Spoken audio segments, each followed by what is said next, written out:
This podcast is sponsored by ebookit.com, self-publishing solutions for the independent author and small press. Visit us today at ebookit.com. Welcome to the Toastmasters Podcast, the official podcast of Toastmasters International. Hello, everybody. This is Greg Gazin. And I'm Ryan Levesque. Some may think that living on a small island, that opportunities for growth might be somewhat limited. But our guest today, who lives on that island, boasts the highest club growth per capita. And today we'll meet one of the drivers behind that growth. If you're a club officer or looking to start or rebuild a club, you'll want to listen up. Ryan, where are we traveling to today? We're heading to District 74. Today's guest, Ravin Lama, lives off the eastern coast of Africa on the island country of Mauritius. A Toastmaster of nearly 30 years, Ravin initially joined Toastmasters in Nepal in 1992. He moved to Mauritius in 2006, where he joined Port Louis Toastmasters Club. In 2017, Ravin set out to help Mauritius emulate the levels of new club growth he experienced previously in Nepal. Ravin Lama, welcome to the Toastmasters Podcast. Welcome. Thank you, Ryan. Thank you, Greg, and greetings from the paradise island called Mauritius. Pleasure being here. It's fantastic to have you with us, and I thought to start out our conversation today, many of our listeners, I'm sure, have heard of Mauritius, but I'd venture to say most of them have probably not visited the country. So could you please kindly provide a description of your country, both geographically and maybe a bit of the environment culturally as well? So Ryan and Greg, if you look at the world map, one of the biggest islands which you can spot is called Madagascar. So if you look to the right of Madagascar, in the middle of the Indian Ocean is a small, tiny dot you'll see. That dot is Mauritius. It's a small island nation. We've got a population of 1.2 million people, mostly Indians who came here as indentured labor during the time of the French and the British. But the people here live in perfect harmony. It's known as the melting pot of all cultures. And the capital of Mauritius is Port Louis. Port Louis Toastmasters Club, which was the first club set up 20 years ago. Wow, that's fantastic. Now we're going to get back to Mauritius and, of course, Toastmasters on the island very, very quickly. You were originally from Nepal, so I'm just kind of curious that you were also involved in Nepal. How did the growth of Toastmasters, how did that take off in Nepal? Like, what were some of the things that you did there? In Nepal, I was basically responsible for setting up the Toastmaster movement together with another Japanese called Michio Ishihara, who was the head of the International Monetary Fund. So when we started the first Toastmasters, growth was a bit slow because people were very reluctant and there was always that fear of public speaking. But gradually, the clubs started growing. But it was only in 2003 when I moved to Mauritius. Actually, I was traveling back and forth to set up a newspaper in Mauritius. So 2006, I came here. In the meantime, clubs were growing quite rapidly in Nepal. It was basically the network which we had. Most of our members were there. They were more like leaders who went around talking about the Toastmasters and how it would help you with your communication and leadership skills. And it just took off. So I understand when you moved to Mauritius, you weren't currently part of a district at the time. But can you give us a sense of what was the landscape like in Mauritius in terms of Toastmasters? When I came here in 2006, we barely had about 5 or 6 clubs. The Port Louis Toastmasters Club was the oldest. It had a lot of very, very good members. And I was traveling back and forth between Nepal and Mauritius because of business. Growth was very slow because it's a very small island, population of just 1.2 million. And it took a very long time. I was not a very regular member because of my frequent travels, but I always made it a point to try and attend as many meetings as possible. In 2017, we had about 8 clubs. And a fellow Toastmaster, Bob Ward, who had traveled to South Africa, decided that it would be great, if Mauritius could join a district. Now, to join a district, you had to have a certain number of clubs. So when they applied to Toastmasters International, the response they got was you need to have at least 20 clubs, which was something impossible for Mauritius. That's what everybody felt. The application did not go through. It was rejected because we didn't have the required number of clubs. Now, I didn't know anything about this. In 2019, when Bob finally caught up with me, we were having drinks together, and he said that it would be great to join the district. Now, because I was in the newspaper business, I used to interact with a lot of CEOs. It suddenly dawned on me, the mistake most of the clubs were making was the fact that they were looking for individual members to set up a Toastmasters club. Now, to charter a club, you need 20 members, which is the standard requirement for a Toastmasters club. Now, to get 20 members was a bit of a challenge. So I sat and thought, I said, look, if I could convince one person in an organization, they would get me the members. Like, say, for example, I went to corporates. I went to a bank, spoke to the CEO and said, look, Toastmasters is great for learning, it's for developing your leadership and communication skills. And I sold them the idea. And that is how it clicked. So then we also formed a group of senior Toastmasters. And I said, look, I need your support. I will get you the entry into all these organizations, but I need a backup. Backup in the sense somebody needs to be a mentor to the club and a sponsor. So one of the requirements to get your DTM is to sponsor a club. And that is how the whole chain of events started moving. So we started opening clubs very, very rapidly, basically because I think it was the team effort which came into play. Earlier, everybody was thinking in different directions, but this time the focus was very clear. We needed to join a district. We needed to join District 74, which is South Africa, closest to us.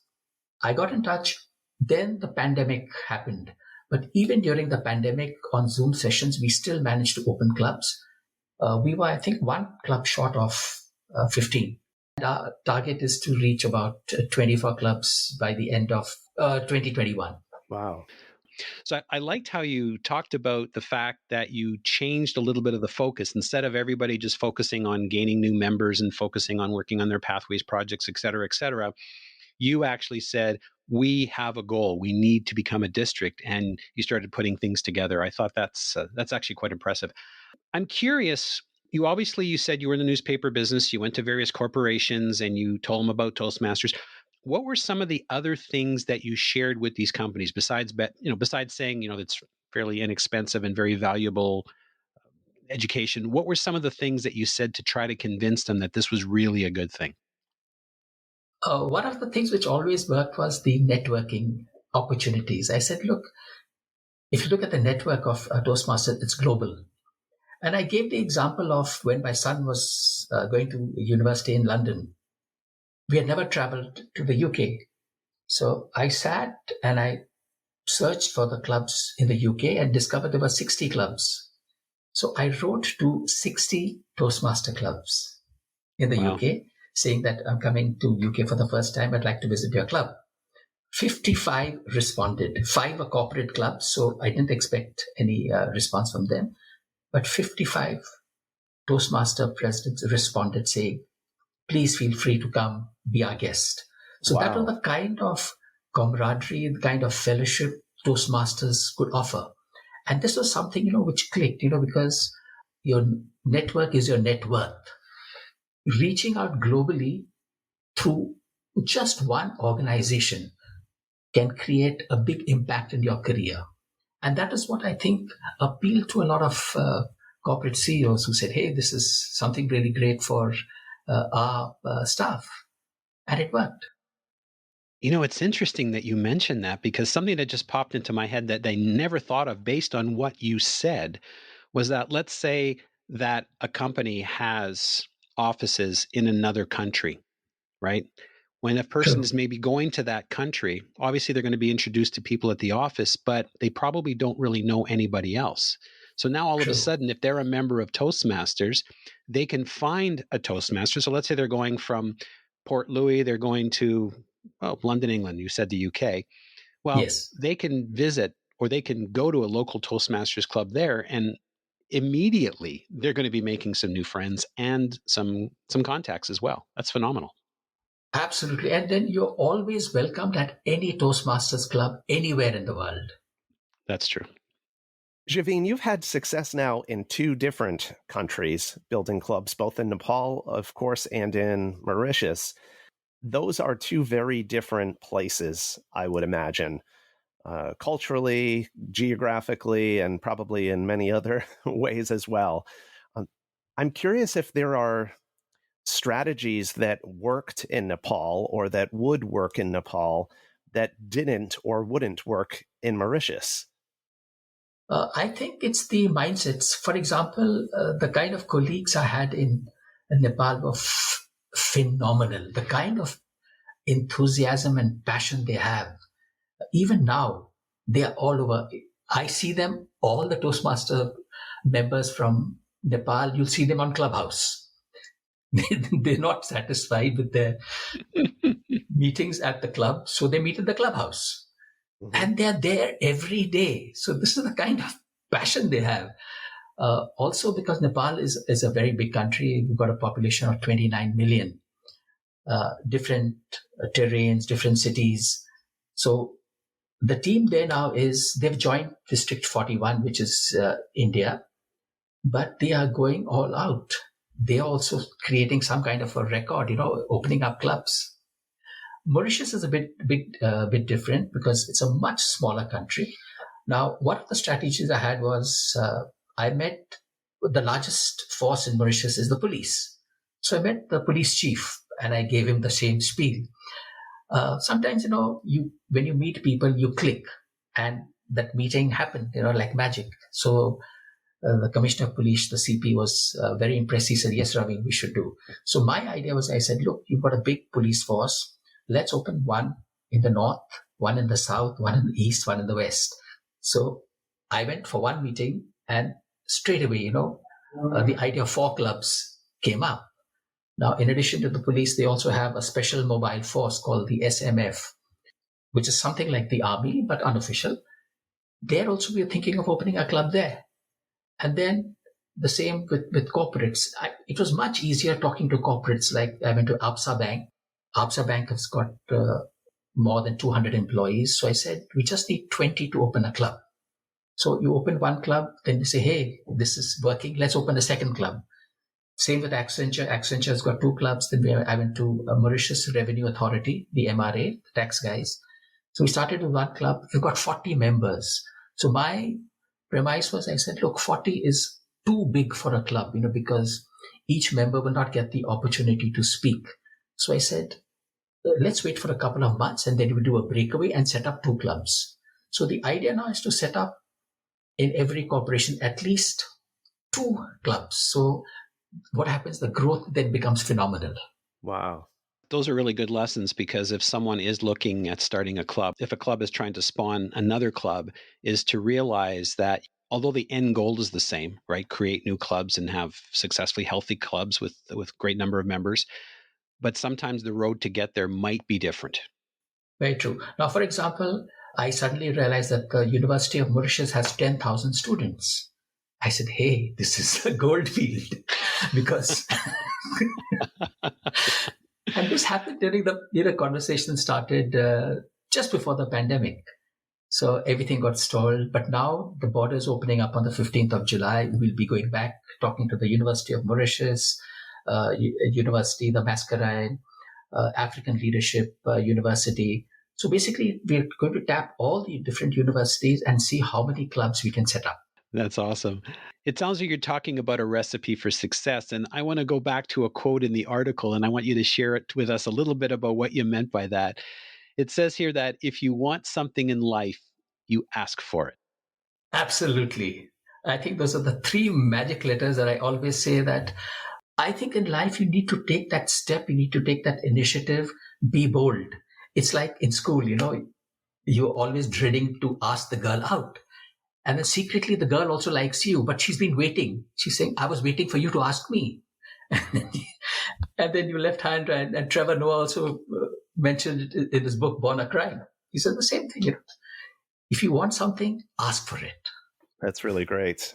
Yeah, and I can see how that runs through everything you do. Amazing. I think most of our listeners to this show are probably more likely to be involved with building membership in an individual club, or maybe trying to charter just one single new club in their area. And I wonder if you might have a tip or two gleaned from your experiences in both countries that can apply to those goals of meeting a club's membership goals individually, or again, chartering one brand new club as opposed to a plethora of clubs. The easiest and quickest way is to find out the mover and shaker. There is always one mover and shaker in any area, any locality. Contact that person. Talk to them about how Toastmasters can. And most of these people are very good public speakers. So once they realize what Toastmasters is all about, you can use them as Toastmaster ambassadors to open up clubs. And they are more than willing to help out. As I said, if you just ask them. But you need to find that mover and shaker. That person then becomes a role model. So it could be a lady, it could be a guy, but you need to identify that one person. I love that. Can you give us a little bit more about how do you go about finding that person? What are the kinds of questions you ask, or the types of people that you might approach to finally stumble upon the mover and shaker that's going to be the key? Say, for example, when I was at the chairman of the board at Le Bocage International School, I said, and there were some very good speakers in the school. So I just picked on one and two. I said, look, why don't you talk to your classmates and tell them that we will be starting a Gavel Club, which is the junior club of Toastmasters, if they want to improve their communication leadership skills. Now, because they were good speakers, the classmates listened to them. So we managed to form a club. If you go out, try and see who are the influencers, because nowadays it's very easy. If you go on social media, you know who are the people who have a large following. Go up to them and ask. You're absolutely right, is looking for those influencers. And now with social media, you might as well take advantage of it, of all the different opportunities, and go to where they are. If they're on YouTube, you go to YouTube. If they're on TikTok, you go to TikTok. If you're on Instagram, you go to Instagram or Facebook or wherever they happen to be. Makes a lot of sense. And that seems to be working. The other point I always mention is that when you go for a job interview, what is it that the interview looks for?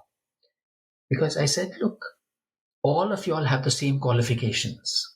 But what is that one thing they look for is the level of confidence with which you can share your thoughts and your ideas. And that you can get by joining a Toastmasters club. It always works. That's great. I just want to ask one last thing before we get ready to wrap up. Is I like in the article you talked about this friendly rivalry among the clubs. And I know that's very, very common. And in fact, that's really big in our district here. How do you define that, out of curiosity, and how do you instill it? In Mauritius, particularly, we have the Toastmasters Convention. It's an annual event where all the clubs participate. So each club takes turn of organizing and hosting the event. Now, because of that, what happens is, and that healthy rivalry is always there, that, okay, my club is better than your club. So, Of course. like, for example, in Port Louis Toastmasters, a month or two before the finals, the members are rehearsing like crazy. You know, we have internal competitions simply because we have to beat the other club. Mm-hmm. And that is the goal which drives the speakers to perform, rehearse. Once is not enough. You keep on rehearsing. You have a second rehearsal, third rehearsal, until you become perfect. And the Port Louis Toastmasters Club has been winning a lot of awards because they are so committed. And the other clubs also follow suit. All of them have that same drive. They said, hey, we need to beat Port Louis Toastmasters Club. And so it is a very tough competition. So that rivalry is there. This time, the rivalry went a bit further where we all got together and said, hey, we need to join a district. Let's work together. So we formed a WhatsApp group where we had all the presidents of the different clubs, and we would share information of what was happening, what was the conversation with Toastmasters International, where we were in touch with South Africa. Rivalry is good, because it also creates that sense of respect amongst your colleagues. Absolutely. Of course, if you belong to multiple clubs, that's a tough call. Which one is the best club? Yes. Right. Well, Ravin, this has been really great. I appreciate you coming on the show today, sharing with us so generously from your experience. At this point, I'd like to ask you to share with us where our listeners can connect with the mover and shaker in Mauritius, Mr. Ravin himself. Should they want to follow up with you, maybe ask you some questions, learn more from your wisdom, or what have you, what would be the best place for people to get in touch? You can send me an email. My email is Ravin, RAVIN .LAMA @gmail.com. I can share my mobile number. The country code is 230, and my number is 52534050. I'm there on LinkedIn. I'm there on Facebook. So feel free to connect with me anytime. I'll be most happy to help out. Yes, and don't forget to check out the article Chartering on a Small Island, on which this conversation was based on, in the July issue of the Toastmaster magazine. Well, Ravin, Lama, thank you so much for joining us today on the Toastmasters podcast. It's been a real pleasure. Ryan and Greg, the pleasure is equally mine. Thank you so much for inviting me for this recording. It's been a great pleasure. You're most welcome. It's been an absolute honor.